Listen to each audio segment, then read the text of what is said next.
Hello, everybody. Welcome to Sofia with an F. I am recording from WTF Media Studios, per usual. The only place to fucking record from. Horny, wet. I love it. I get so fucking hype on this couch. I am joined by two very, very special people to me. One of them is Alex. You guys all know Alex. Hi, Alex. Hi, Sofia.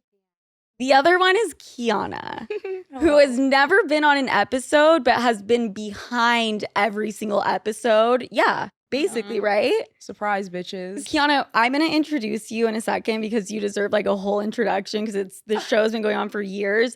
Alex, thank you for coming to New York and seeing me. Yes.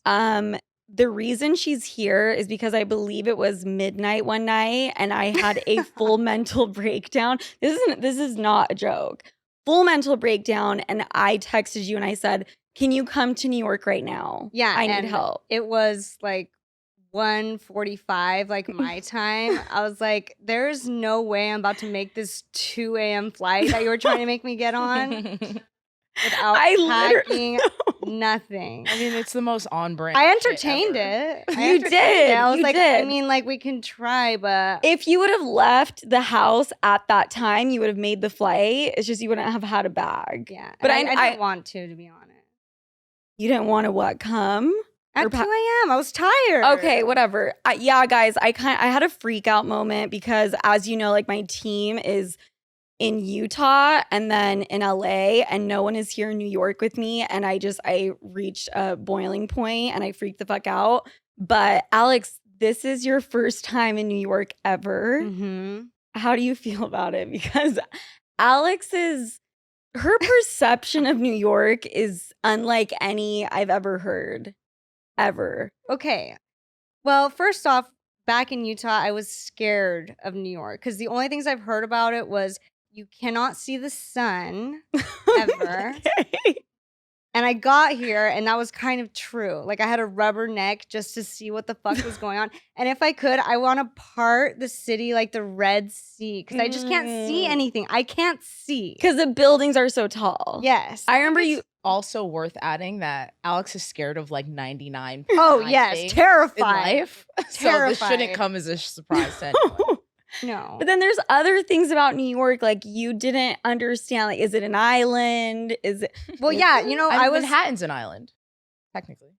No, yeah, that just went right over my head. I just don't understand the proximity and distance of things. Yes. You know, like in Utah, you can see. Mm-hmm.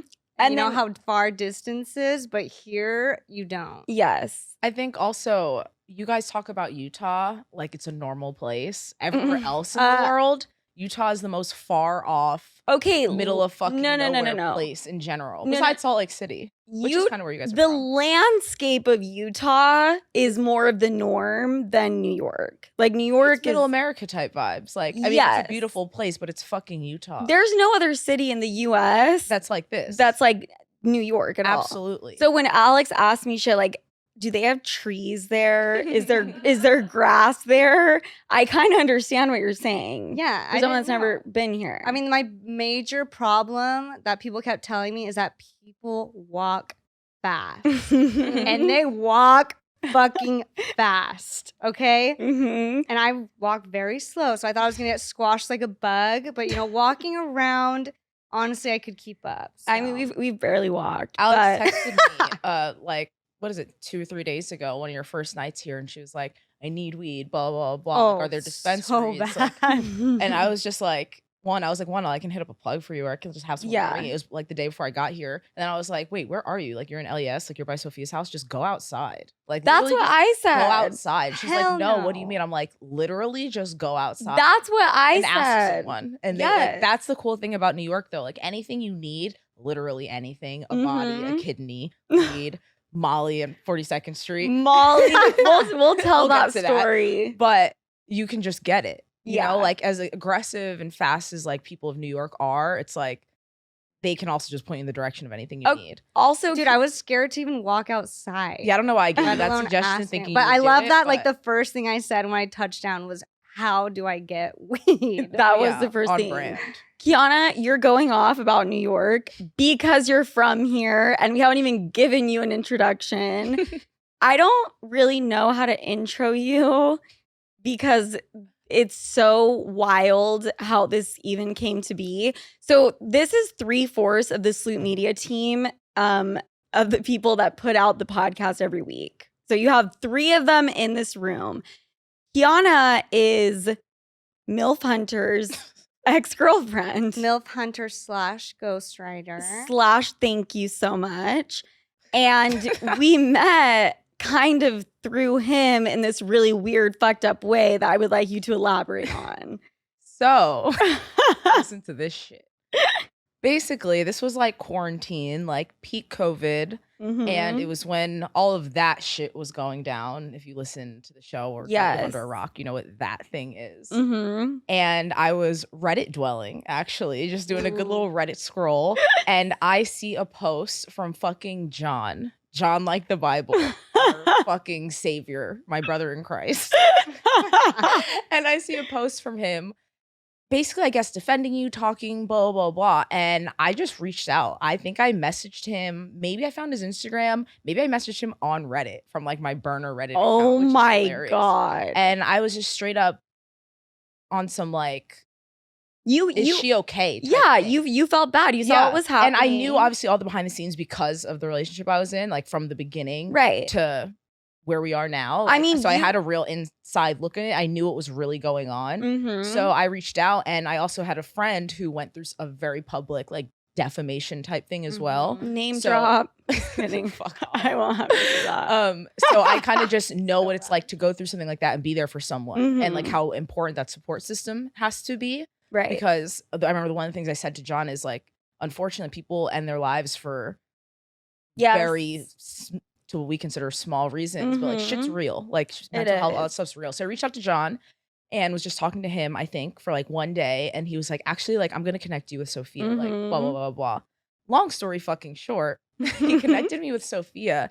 And for some reason, through her 0 Dark 30 period that she was on, we actually became friends. I think it was a combination of a couple things. I think because of the relationship I was in and I really knew what was going on. I think we kind of like had some sort of trust there already. Well, yeah, because I saw she who shall not be named fuck over her best friend, MILF Hunter. And I was there with him through that. And you were dating him at the time. So I was like, oh, if anyone gets this. Like, I really know. And let me just point out, MILF Hunter, ghostwriter, would not talk to me during this period. Right. So I remember like the exact day, like you called him and like said what was going on. And yeah, he wouldn't speak to you. And I remember being there. I remember literally saying to him, I was like, you should talk to her. Yeah. Because she was never the villain here. Like you don't even know this girl, which is fucking crazy. Anyway, you and I connected and me and Sofia had this secret love affair. Where we wouldn't let your boyfriend know. I was still in this full-on relationship. Like we literally lived together. And I would like, you know, when like you're cheating on your boyfriend and you have a fucking different name saved for the guy you're talking to. And yes, like, I'm aware of how that works. That's what I was doing with Sofia. I had like notifications off. Like I might have had her on my phone as fucking like Stephen Franklyn with like an I though. Like some nut shit. And like that's genuinely how our relationship built. And I remember the relationship took a turn for the better one night. Him and I got into like a very serious fight. Yes. And whatever, he stormed out, he left, whatever. And for some reason in this fucked up traumatic state, the first person I felt inclined to call was this bitch, Sofia. I've never met in life. Never met. And I was just like, who's going to understand what just happened? Blah, blah, blah. Called her and she picked up.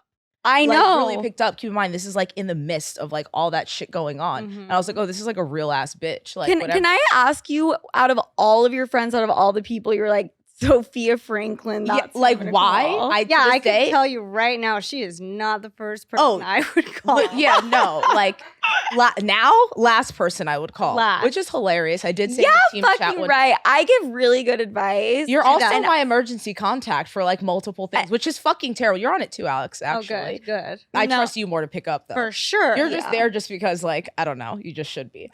But our relationship, you know, I called her that night. Like we spoke, like whatever, and our relationship just built. And I remember I ended up feeling comfortable enough to a point to being like, bitch, what are you doing? Like you've been MIA dark on the internet and whatever for however many months now. Like, are you going to lay down and die, or are you going to get back on your shit? Yeah. And I don't know if it was because of like that kind of thing, our relationship just building. And I think also maybe the background of like how I grew up made you feel comfortable. Like, hey, I want to like bring you into this team. Yeah. The team that didn't even exist yet at the time. Yeah. I mean, I don't want to spend that much time talking about all of that shit, but I think it's important to point out because I trusted no one.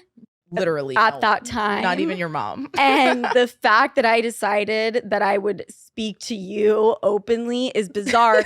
And we were manipulative and shady from the fuck because I was trying to get MILF Hunter, your boyfriend, to kind of help me out. Absolutely. And behind the scenes, you'd be like, you know what? I'll talk to him and like, I'll say this and blah, blah, blah. I think that's why we bonded. Fucked up. Aside from being like, okay, yeah, we could work together or whatever, but it was like, oh, like I actually fuck with this bitch because it's like, oh, you're just as fucked as I am. Yes. So long story short, I end up flying Kiana and MILF Hunter to my home in Draper, Utah. And you have been part of Sofia with an F.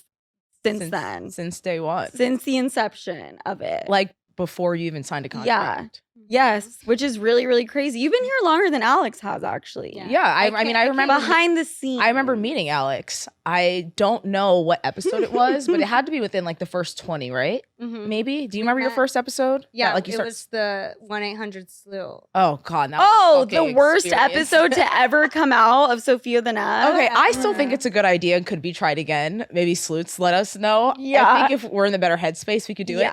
Anyway, I remember you being like, you know, I could have this cousin because we were kind of missing a link on the team, and Delaney was not existent at this point. And you were like, I have this cousin, like she fits the vibe, like she could help even if it's like on like some assistant shit, blah blah, because that's kind of what it was at the time before you fit in and became who everyone now knows and loves. And you were recording with him.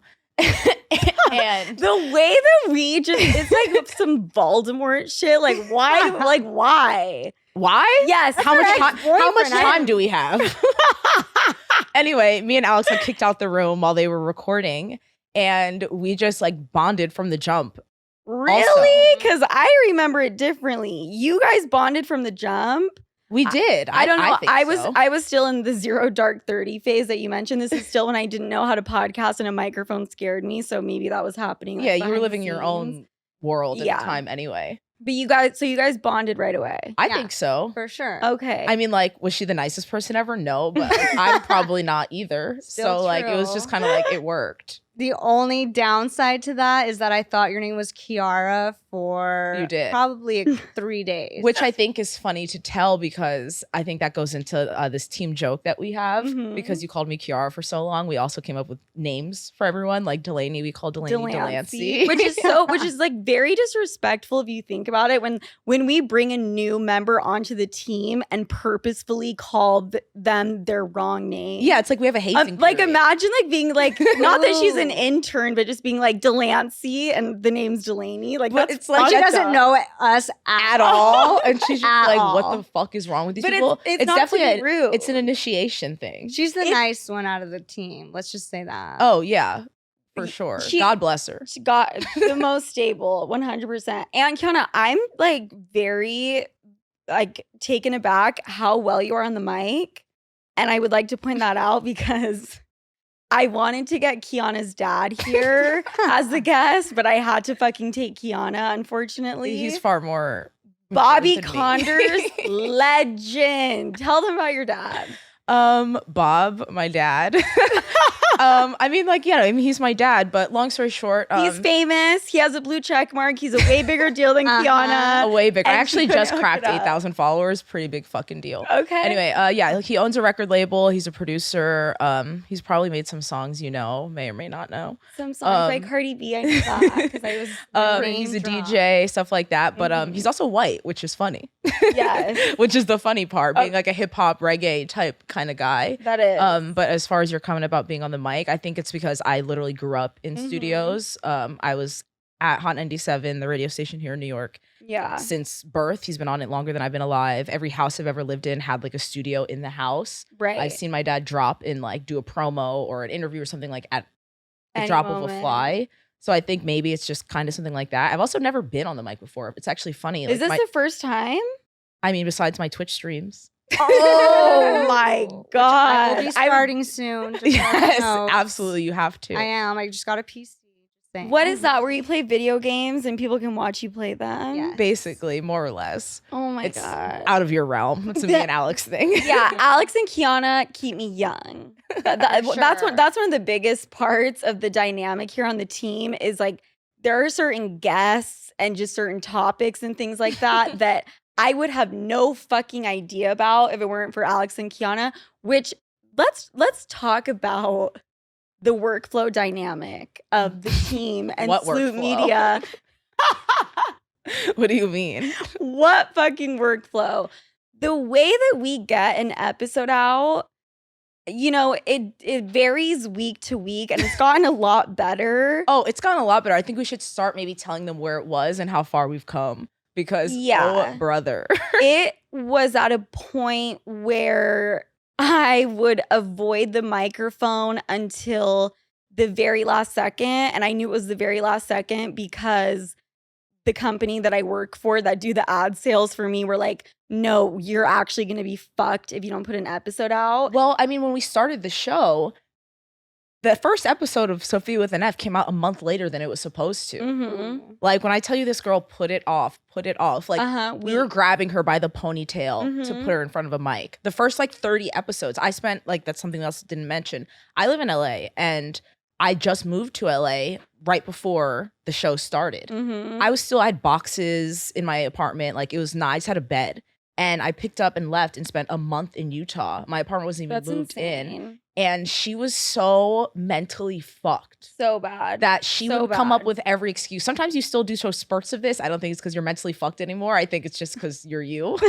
But like, she'd be like, no, I can't record here. Like she needs to record in a fucking bathtub, a closet, like a trampoline outside. Like, oh, this will be better. Like making up like the most ridiculous instances so she could record or not record. Mm-hmm. And I would try to make you believe why hard. And I'm like, you can't bullshit a bullshit. And why you're do you like, think we became no. friends? I'm just like you. No, like, stop it. You're not winning this battle. No, but I love how you pointed out we've obviously come a long way, but there will still be weeks where it's a similar dynamic to when the show first started. Absolutely. And that's when me and Alex start talking shit in our own text. That's like, when we take it out of the GM, the group message, and talk to each other. I don't even want to know what the fuck you guys have said separately. Like we wouldn't have jobs. No, I already know. No, it's not that. It's like mostly I would never look through someone's phone ever because of that. Oh, I look through your phone all the time. You're that's psychotic. Besides the point. No, I mean like we don't like. It's not like we're talking shit about you, but it's more so like what is this bitch doing? Like the show it's talking shit about me. But is what that say meant. to you. Yeah. But it's like those times you go missing for 4 hours and the episode has to be out in 24 minutes and the editor's texting us. We don't have a minute of audio and it's just like see, this is the chaotic. Thing. Hold on. This is the thing, guys, because there's a method to the madness. The reason I do that is because if I know I have an extended period of time to perfect an episode, I will record a certain way. If I know it's my last chance, one opportunity to seize everything you've ever wanted in one moment, Eminem, then I fucking kill it. Well, that's the thing, which I think is also funny. There's been an uncountable, is that even a word? An amount of times that like we were on the clock. Besides the point though, where Sofia comes out like a rising from the ashes. Yeah. With 40 minutes left on the clock. Yeah. Touchdown. It's like, it literally feels like, it's so funny. It feels like sometimes when we put an episode out, like we just won a Super Bowl. And it's like fucked up because people could be like, you're not curing cancer, you're podcasting. I know. Everyone podcasts now. I know. Everyone does, but podcasting isn't fucking easy. It's not. I'm not gonna dive anyone into all that thinks shit. That it is. Like, yeah, I get it. You kind of just talk in front of a mic, but it is difficult. The amount of times I've recorded. No, it is. Kiana, no, I completely This is your agree. first time. Why are you acting like you haven't been part of the? Oh no, I know how fucking process. hard it is. I'm laughing because we're talking about how hard it is. We were just in the elevator right outside. Like, so what are we about to talk about? Like how serious we take it. What's also like people ask, like, especially in LA, this is like the #1 conversation starter. Like, oh, what do you do? And it's like, I'll tell them like, oh, like I work on a podcast, blah, blah, blah. And I have to go out of my way sometimes if I give a fuck enough to be like, oh no, like it's like a real successful one. Cause you know, now everyone just has like a mic and they talk and it's like, oh, like you podcast. No, I feel like, no, you know what this shit is. I promise I'm like, you do. sorry, it's like one of the top episodes. I mean, every week. Trust somehow, me, some way. when I have to tell people, hey, what do you do? I'm a podcaster. I usually just leave it at that, but I already know people are like, okay, girl, like I'm sure you're making bread. I'm sure it's going amazing. But the workflow between the three of us, really interesting. Me as the boss and the person that owns the company, it's become more structured, but really at the end of the day, everyone does everything. Mm-hmm. Yeah, absolutely. No one has like a clear-cut role. Yeah, it's kind of just like get in where you fit in type thing, which I think kind of that goes for working in entertainment as a whole. Yeah. And I always knew my whole life I would work in entertainment because that's kind of the only thing I've ever known. And that's really me. But as much shit as we talk and how much of a joke it really is the best work environment. Yeah. Healthiest, not sure about that, but my life wasn't the healthiest with or without Sofia. She just added to it. For sure. But it is like the best work environment. You know, these are my best friends. Like we all know what's going on in everyone's lives. Sofia's the best boss. Which creates, thank you so much. Actually, that means a lot. It creates an amazing work environment. Also, very inappropriate. Can be very toxic. Oh yeah, like Better Business Bureau, like should come shut this shit down. I mean, yeah, and it doesn't help that me and you were cousins to begin that with. Just adds. Oh, that's a whole different dynamic. We're crossing boundaries that should never be crossed in a work environment, and I think that's because of the dynamic, but also just the shit we talk about. Right. You know, I'm HR. I'm also the boss. I'm all of the above. So if you guys you're HR, if you guys want to complain, you have to come to me. And that's like coming to a brick wall, just so everyone knows.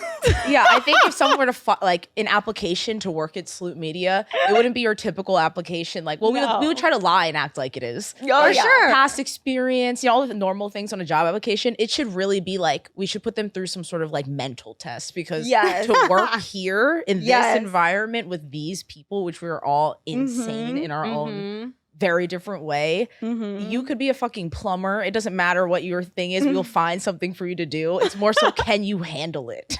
It takes a strong person. Right. It's when you go to the doctor or you go to see a psychiatrist and they do a mental evaluation. Yes. No, but they do that for certain jobs. The CIA, shit like that. They make the FBI. So Sloot Media is the CIA. That's where we're at. That's out of the bag. Okay. So that's a little bit about the Sloot Media team. I want to move on and talk about some things that are not about us, even though we would love to talk about ourselves the entire fucking time. I want to talk about this fucking Johnny Depp, Amber Heard court case, shit that is taking over the world and the internet. I don't know if it's an unpopular opinion, but I think people need to leave Amber Heard the fuck alone. And I'm really sick and tired of all of the shit that I've been seeing about this case.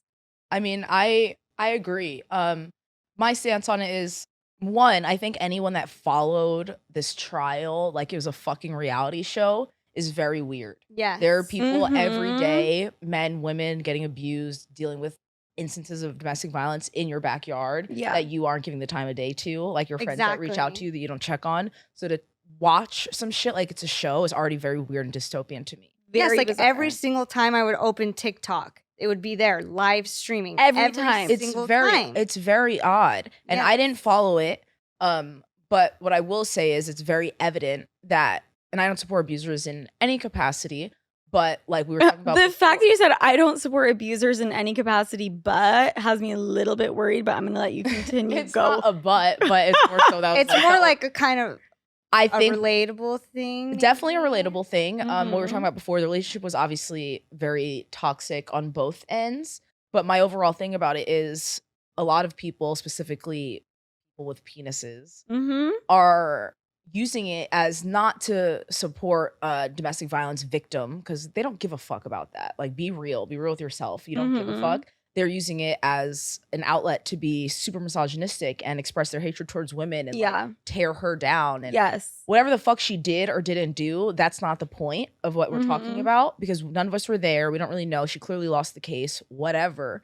But they're just using it as a chance to shit on women, shit on her. What she's going through is like wild to me. That's what I wanted to point out, because I'm not coming on here team Amber Heard, oh my God, like she's innocent, like she's the victim in all of this. That is not what I'm saying. I don't know every single detail about the case, and I don't really need to know. From what I've heard, you know, she pooped on his bed. He was texting someone saying he wanted to fuck her corpse after he burned her or some shit. Both people in this sound like they've done some fucked up shit to each other. I think that's fair to say. Again, I was not there, and I've been in a completely different situation, but similar in a sense, where everyone felt like they knew the story and knew what happened behind the scenes. No one knows what happened between Amber and Johnny except Amber and Johnny. Absolutely. And you can't sit here and just say, you know, she was just this vile, evil human and Johnny Depp did nothing wrong. Yes. Yeah, and it's all bullshit anyway, because every single day there's a new artist or athlete or actor, whatever, who gets outed for some domestic violence situation or sexual abuse or something. We see it every fucking day, and it's here today, gone tomorrow. You're still listening to their music. You're still wearing their jersey. Exactly. You don't give a fuck. Yeah, exactly. But the way she's being plastered I've never seen anything like it, and that's why it just speaks so clearly of like that their motive is just because she's a woman. And yeah, exactly. I was gonna say, like, you know, we fight for women who come out with their, you know, stories. sexual things, because you know, like how it kind of gets pushed down. Yes. People don't want to hear their stories. Yeah, the fact that a woman would abuse a man is like, for some reason, like something that people don't believe a lot of the time. So like the fact that like he won the case, like everyone's running with it. Like, see, I told you men can abuse women. No, but it's the opposite, because he won the case because they're saying women can abuse men. Is the difference. Yeah. That's what I meant. That's anyway. What you meant. Whatever. I mean, it doesn't really matter at the end of the day. It's like I have never seen the news and the media and social media and the internet drag someone this fucking hard. And it was the most bizarre thing. It's like, how much do you love Pirates of the Caribbean? How much do you love Willy Wonka? Like, you're that far up Johnny Depp's ass. They were not thinking about Johnny Depp before all this. I refuse to believe they were waking up being like, I'm going to put this movie on. No, about him. But I think Johnny Depp kind of is this hero to people and this like beloved actor. And a lot of people don't want that to go away. Absolutely. Especially if it's because of a woman. Absolutely. And it's just, I don't know, it's fucking crazy. Amber, I don't know what happened, but like this should not be happening to you. And I think people need to realize that their actions really affect people, and ridiculing someone to this degree, people end their lives over this shit. Just like we were saying before. They do. And then what? Like, it's a tweet to you, it's a TikTok to you, it's all funny, and our shelf life for taking these things in is so minuscule. We just keep scrolling. I know. But like, she's really going through this shit. He's really going through this shit. I mean, he's $15 million richer, but it's real. Like, that's some real shit. And like, people are seeing her out. I guess she lives in LA. People are seeing her out taking photos of her, and like, it's very weird. Like I said, it's very dystopian. I don't know. Get a fucking life. It is. Like, it is. Everyone needs to get a life. We're saying get a life. Here we are spending a good 10 minutes talking about it. The only reason I am is because of how bizarre this whole thing has been. People are treating this case as if it is their family members going through this. Exactly. Get a life. Johnny Depp does not care if you want to suck his dick and you support him. I promise you. He does not care about you. Exactly. Absolutely. Okay, let me get off my soapbox. But also, I would say that like this trial has, you know, been promoted or shown more than a lot of other issues that are going on in the world that, you know, in my opinion, are more important that we could focus on. I totally agree. Gas is $7 a gallon. Let's talk about that. we can talk about it, but I also just think that I'm pretty sure that it's only the US that you can document court proceedings and hearings and have it be like live streamed. Am I wrong about that? I swear in Europe you're not allowed to do that. I wouldn't be shocked. We allow really wild shit. I don't think that that's something that should be able to be shown on television. I guess because it's public information. I guess. Why? I don't know. Why would that be like? What? Okay, I mean, it all is. I mean, I could see it to like some extent to seeing, you know, like a really. I mean, that was a really serious case, but like seeing another really serious case, like I don't know if they think it's supposed to be like educational or what, but I think it's. I mean, it's gotta be the freedom of speech, something in the Constitution. Yeah, some shit. I don't know. I think it's disgusting how people are treating Amber Heard. I haven't seen that many people come out in defense of her and standing up for her. And it's not even in defense of what went on. It's how bad they're dragging her. Leave her alone. Like she's gone through it. But I digress, and I would like to move on to a little something I like to call Sloot University. You guys know it just as well as I fucking do. And to be honest, you guys, this is going to be more of a philosophical approach to Sloot University. Okay? Okay, Socrates. Meaning we came completely unprepared, but we have an idea of what we want to talk about is what that means. And the reason I want to have this Sloot University is particularly because Kiana, you're here. Because this is how you live your life to a T. Absolutely. And this is what it is. It's how to live a happy life. And I know that sounds so broad and so generic, but there is a point. And the point is to live a very fulfilling, happy life, you need to be delusional as fuck. Mic drop. I know that sounds crazy insane, but we were talking about this earlier, and I think it's hilarious to think about, but it's also true. It's 100% true. And, you know, people say you have to wake up and choose happiness. And, you know, that's not as simple or black and white as it is because people go through real shit that you can't just ignore. Unless you're completely delusional, then which you can ignore it to a degree. But and I think that is that's kind of the whole point of it. Like Sofia knows, Alex knows. My life could be burning to the ground. Like there was a time that my ex literally stole my car for like a week. Oh, I remember that. And one. they were asking me like, why are you not freaking the fuck out? Like, how are you just proceeding on with like business as usual? Because I will just live in delusion. Like I just is trust that what it is? I just trust in the universe. Like it's gonna freak the fuck out. I trust in the universe that it's gonna figure itself out. Me giving, I'm such a I care about. It's gonna sound like on some fake deep podcaster shit. Well, like, this is not the podcast for that, honey. So I care about like my energy, probably in a selfish way, where like you're not worth my time or energy for me to lose my shit. Losing your shit and freaking the fuck out doesn't solve anything. Often, especially when you're in that mind state, you're so clouded with rage or emotion or whatever it is you're feeling that you can't even get to a solution to figure out what you're doing. So I think the more calm you are, the more delusional you are, it helps you it helps you have better judgment. Yeah. Like I live by the saying, never too high, never too low. Okay, you just hit me with some real deep shit. Alex, do you have something to say?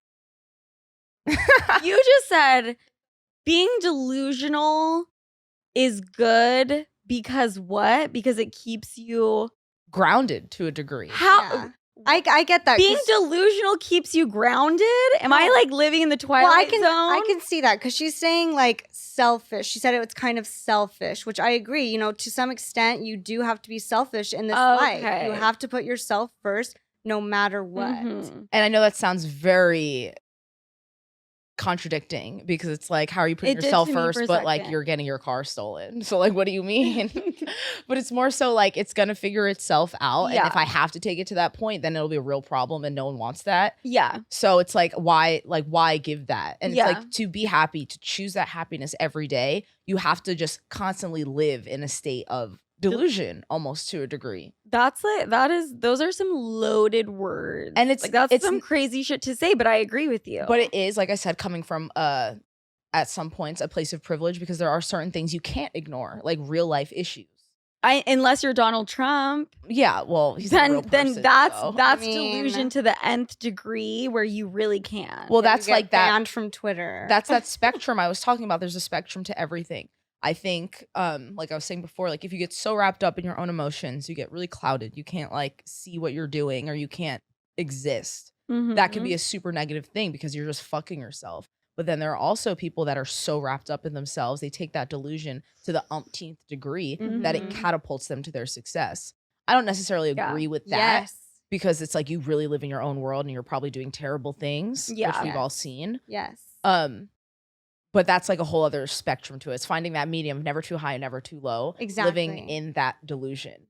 So you need a little delusion to live your happiest life. Yeah, and I think reach a certain level of success as well. But not well, I mean, when we're talking about success, sometimes complete delusion can get you there. That's exactly Adam what I was Newman just from saying. WeWork. Yes. Will get you there. Well, yeah, you could bullshit your way to the top. In one of my psychology classes, actually, now that we're on the topic, he was telling us how he knew one genius in his life. And he said, in order to be a genius, you have to be a psychopath.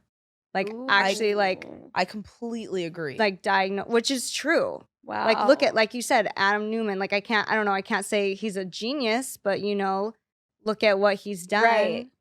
I mean, you said he's a psychopath. You said Donald Trump. Mm-hmm. And when I say psychopath, I don't mean like the pop culture term psychopath. I'm talking about the DSM diagnosable criterias that go along with, that certain thing. Absolutely. Yeah. I mean, we look at some of like the biggest artists in the world. Look at like a Kanye, someone who's labeled as a genius.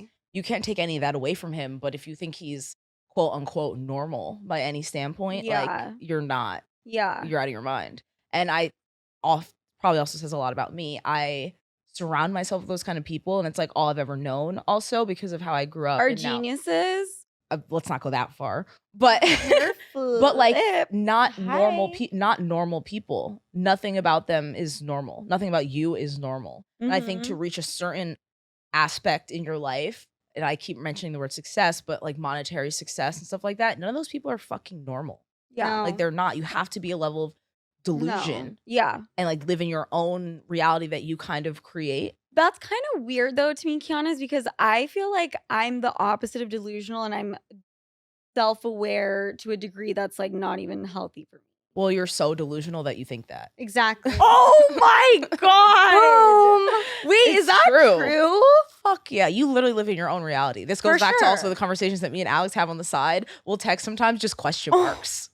Like is she okay? In the least rude, but the most rude way. You live in your own world, oblivious to like you're aware of your own reality. Like you're Yes. self-aware in certain aspects, but that is no one else's reality. Why? but Because I don't yours. go on TikTok and follow the news, or is it deeper than that? Oh, it's far deeper than that. Oh my, I literally feel like I just entered into a different dimension simulation because my entire life thought I was too self-aware. I mean, I think But you're you're self-aware telling in the me aspect of like you're kind of hard on yourself, but it is funny to me. And I remember you said on a recent episode, like, I'm so self-aware, blah, blah, blah. And you guys have sometimes been rolling your eyes at that and then just like letting me like get away with it and say it on an episode. I think it's more like, you're the talent. So and our boss. And so HR. And HR. And so regardless, like kind of what you say kind of goes. Not saying like we don't share our opinions and stuff on it, but sometimes like, it's not like we just can to go let you exist in your world. It's easier for us. For sure. Like for us to do our job and get the mission accomplished. Like let her just exist how she thinks everything's going on, but that is not the case. Okay, if I knew having you two on was just going to be a fucking roast, I would have like reconsidered some things. Yeah. Damn. Okay, that was a truth bomb that I was not ready for. Alex, how do you live in this delusion? Because there's no way I'm the only one. Kiana, you said you live it a little bit. Oh, a lot of it. A lot of it? Okay. 100%. I think it's a different delusion in the sense of like. Okay, so how are Alex and I's different? Mine seems like the most terrifying because I had no idea that I was. I feel like you and me, we live a life of delusion, as in we think our actions don't have consequences. Because a lot of the time, they feel like they don't. You know what I'm saying? Like, we can go out in public and like do something outlandish. Yes. And honestly, I don't know if it's like there's no consequences or we just don't care. Well, you know what it is, and I tell you guys all the time. Well, say it. It's some white girl privilege. Shit. Ooh. It's like some real white girl shit. It's like some privilege. Stuff for sure. And like some of the stuff you guys do, or like just like this delusion, and we keep using this word delusion, but there's so many levels to it and different aspects to it. But the one you guys live in, sometimes it's like, oh, you don't like exist in the same world that like a lot of people do. Yeah. But it's not to say you guys are doing like actual fucked up shit or you're a menace to society. I mean, you are to a degree, but anyone who knows you knows that's the case. Yes. But like you guys do live in kind of like your own privilege, but not necessarily in a negative way. It's kind of like, and it's fun to admire sometimes. It's like, holy fuck. Like we're not doing some diabolical nothing like that. With intent horrible shit. If that was the case. Let's give an example of like some shit we would do that is just complete delusion and should not be okay. This past weekend, for example. Okay, are we talking about brunch at Lucien? Or that one's too far and people are gonna hate us. No, I don't know if that one will relate, but like we can go ahead. I was dressed like how funny and how fucking ironic Johnny Depp, my idol that was said with sarcasm, Fear and Loathing in Las Vegas. I had a bucket hat. I had the yellow sunglasses. I looked like I was on some shit. And we were at Lucien and we had a table, which is this really incredible restaurant in New York, best food ever. And we went inside to use the restroom, and the waitress was really, really rude. She looked at us and was like, this is what she was thinking in her head. Like, there's no way you guys can afford to be here. Like, she was like very skeptical. I was wearing sweats. You were too. Yeah, to let us use the restroom. She's like, there's no way these people are eating here. And like the bartender had to confirm with her that we were allowed to use the bathroom. Yes. And so, was it the biggest deal ever? No. Did Alex and I proceed to make it the biggest thing to happen to Lucien ever? Yes. And that's the white girl shit I'm talking about. Yes, sure. You now guys I experience something that happens to minorities every single day in every place. But because it was so startling for you guys, you proceeded to make a movie out of it, which is fucking hilarious. And fuck that bitch. But it was kind of also done in a funny way, which you're saying. That's part of the delusion, though. Part of the delusion, part of the privilege. Yes. Everything we do is funny to us. My car gets stolen. Hilarious. So funny. Yeah. Like, what? But I think it's, Alex, you said you and I, we just think our actions have no consequences. I could name a few things Kiana's done as well that she thinks there are no consequences. Yeah, this is part of the delusion. And I would like to say before this, it's only done to certain people, certain types of people, which is usually white men.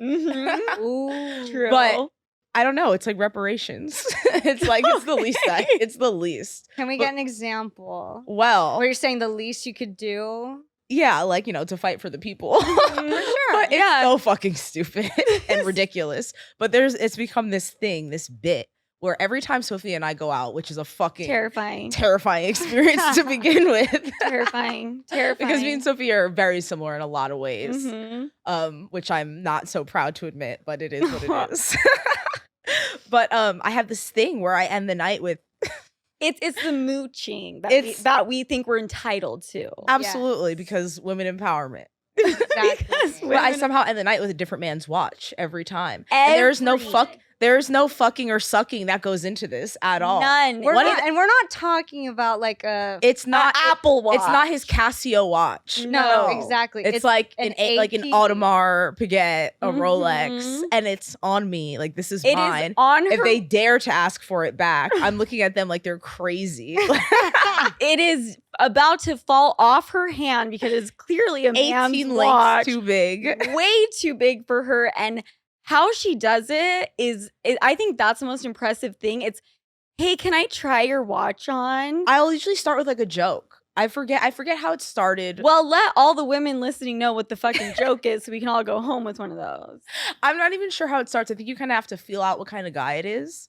For sure, because you have to know some guys aren't playing that. Like, some guys look at you like, bitch, what? Like, what are you doing? There's a certain type of guy, and like I said, it's usually white men, especially if they're drunk or under some sort of substances. Every guy feeds off ego in general, and they like flexing and stuff like that. Okay, so you stroke the ego, and you're like, oh my God, like, is that an AP? No, I think it's more so the opposite of like, you get a good deal on it. Like, I'm kind of like, fucking with them in their head. Like, how smart are you really? Like, I treat it as a way of like, oh, I'm used to this. Even though it's your AP, it's your Rolex, you probably bought it or whatever. I'm automatically putting myself above them, questioning them, like, where'd you get it? Who's your jeweler? How much did you pay for it? Like, you get fucked on the price, and then like start talking to them about it, and like they feel they need to prove. They feel demeaned. They're proof. Like, how is this bitch talking to me like this? Whatever. Oh yeah, I don't care about it. Here, hold it. You care about this $60,000 watch. Yes. It's like some real sick, twisted shit. But I've also witnessed this firsthand, and there is some manipulation, I'm sure. But I've also heard you just straight up say, hey, can I try your watch? Yeah, I'm like, give me your watch. Can I put it on? And then the thing is any regular person would think, oh, of course she's asking me. She's being upfront about it. She'll return it. Next thing we know, we're at Kiana's house, at her dad's house in New Jersey, and she still has the fucking AP on her wrist. But it sounds like some real thieving shit. It never goes that way. I don't know how to describe it because it's the most ridiculous thing. We always end up returning it, but I don't have it for an extended period, like an extended period of time. But I think what's funny is because their ego is so big, they don't want to seem like they're pressed for it, which is like, you should be pressed for it. Because now I'm knowing you're a lick. Like, oh, like I could really get whatever out of you. Like, you're a moron, right? But I'm not a thief. I'll give it back. No, both times they didn't even have to ask me. And it was days. Yes. Okay, Kiana, I will give you that. You do give the watches back. A hoodie, sweat. Oh, that's out of here. Drugs, alcohol. Out of here. We'll be ingested. All of those things are completely free game. It's mine. It'll end up on like Grailed or like it's mine. Oh, like, sure. good luck. That shit, Like, but like we draw the line there, and I do. I'm like a morally good person. Yeah, like I'm not gonna like. Because if I really wanted to, like I said, like hit a lick on them, like the fact I have your AP for 3 days is insane. That shit could have been out of here. Right. Black market, gone. Yep. I don't care if you have insurance on it. Yeah. But that's where I draw the line in my delusion. I'm like, I'm going to give their shit back. Yeah. But as we're leaving a party, we will grab the brand new bottle of fucking 1942 Dom Perignon and take it with us like it's ours, which is not okay. Which I think comes from a place of privilege, though, because if they did throw a fit about it, like I said, there's a certain people that you do this to, that we do it. There's certain people I know up front I'm not fucking with. Like, I'm just not. Well, yeah. But there's a certain way to go about it. The AP thing, that's a very extreme. Because it did happen, though. But it did happen. I have text messages. I have like pictures, like it's like mine, like bust down, like it's just hanging insane. off your wrist. Yeah, just ridiculous antics. But then it's also like the 1942 bottle. Like at the end of the day, like there's certain people you do certain shit with. But then it also goes to us though. Like if they started to freak out about it, one, we can just give it back, or two, like we'll just sell you the money. Like I was gonna say deny it, but you know what? You're insane. This whole segment really just took a turn, but I think people understand what we're saying. It's living life and having some degree of delusion, I think, is actually really important for your mental health, because if you had no delusion and you took in the world as it is, you're gonna mentally not be well. Yes, I think that's what we're saying. And like I keep saying, comes from a place of privilege for sure. There's certain things you can't ignore. Yeah. There's like very real things going on in the world that I'm very aware of and outwardly vocal about. But just like the small things you can do in your life to help you wake up each day and not want to fucking end it, you have to. Yeah. It's kind of a defense mechanism. Yeah, absolutely. In a way. But also, I don't think anyone should beat themselves up about it. You know, I mean, like to an extent, yeah, like I don't know about the AP shit, but like, they say ignorance is bliss. And it 100% and it is. Which, how toxic or, whatever that can get to an extent, you have to turn your phone off. You can't look at TikTok or the news. Like, you should be able to do that. Like, you should always be educated and try to work better and strive for that. But if you, like I said, if you need to turn your phone off, like, absolutely. You gotta do I think that, there's an awareness, Sophia's fucking favorite word. Like there's an that I don't have. There's an awareness to everything. And I think me specifically, I've gotten to a point where I've trained my mind so well to the point where like this delusion that I live in or whatever, I have no reaction to shit. I keep mentioning the car thing. But even before you were mentioning, like when we were at your house, like, have you ever seen an outward burst of emotion out of me? No. And I think it's because I've trained myself so much to like process things before there's any reaction. Which I think is delusion. Is a little bit, sometimes I worry about it. Like sometimes it's like a little unhealthy. I'm like, how is it that I've had 78,000 mental breakdowns during the period of our friendship and I have never seen you once have one? Exactly. Yeah, you need therapy. So do you. So do I. That's it for fucking SLU University. I can't. I think the people get it. Delusion to a certain extent is really good, and I think we should leave it at that and move on to SOS Save Our SLU.